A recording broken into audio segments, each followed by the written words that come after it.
commercial sex workers in Nanyuki town took to the streets of Nanyuki for the better part of Thursday to protest what they termed as an infringement of basic human rights. This is after one owned Fridah Wambui was found dead in the lodging in Nanyuki, and close to 100 sex workers sought the audience with Nanyuki County government officials over their plight.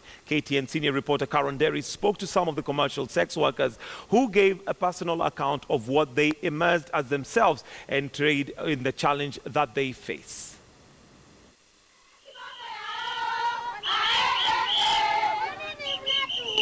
Emotions ran high in Nanyuki town as commercial sex workers sought the audience with the highest office in Laikipia. Displaying placards, the sex workers congregated outside the Laikipia governor's offices. The recent death of their colleague Fridah Wambui, whose body was found in a room in one of the lodgings in Nanyuki Wednesday morning, has upped them. To them, the debate about the legality of their trade is not so much of an issue as is the protection of their rights as human beings.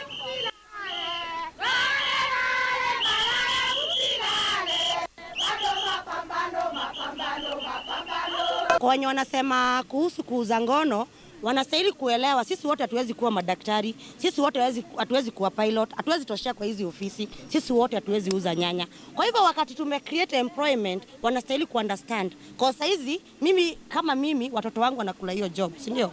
Saizi siendai kusumbua watu wetu, juu najitegemea. Watupe kazi ama watupe license. Tutalipa. Sisi ni wananchi wa Nanyuki na tuhami na tutauza mwili yetu juu ni chaguo letu.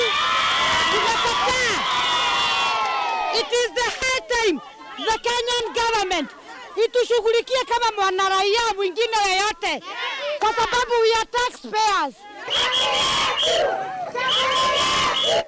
32-year-old Marianne Wangoi, the leader of the group, has been a commercial sex worker in Nanyuki for the last 2 years. She says it is the job that feeds her 2 children, and though she will not divulge the reasons why she got into it in the first place, she says her rights should be respected nevertheless. Come us as sex workers, we have our rights to sell our bodies because it is our choice. Kama mtu amechoose kuuza nyanya, hiyo ni hatima yake, si ndio? Mwingine akichoose kujiuza ni hatima yake. Ujui ni fate gani alifikia mpaka kaenda kujiuza pale. Hufai kuinfringe na right yake. We have our right to live, and sex workers' rights are human rights. Nobody is allowed to deny you your right to live. Ama mnasemaji? They say that it is not out of choice they come to the streets to engage in commercial sex work. They do that out of desperation, and they want to be allowed to do their business.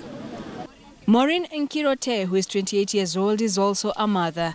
Overwhelmed by emotion, her tears betray the hard life she faces in the streets as she goes about her business in Nanyuki town. She's an orphan, she says. She did not get much education, and in her view, there are limited choices available for her. Sentiments shared by her fellow commercial sex workers.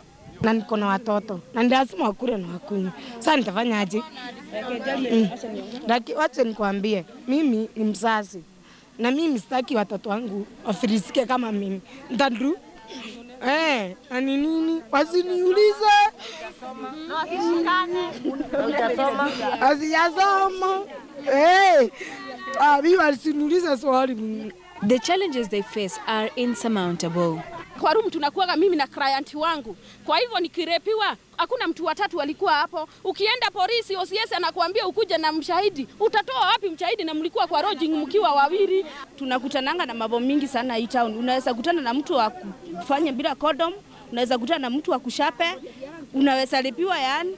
Mambo mingi tunakutananga nao, na hiyo tukipeleka kwa serikali hakuna mtu anashughulikia, na mtu anaweza muende na yeye mlale na yeye na akose kukulipa. The Laikipia East Sub-County Administrator Alex Mwangi eventually addressed the sex workers who had camped outside the governor's office for close to 5 hours. In a bid to calm them down, Mwangi had this to say to the agitated women.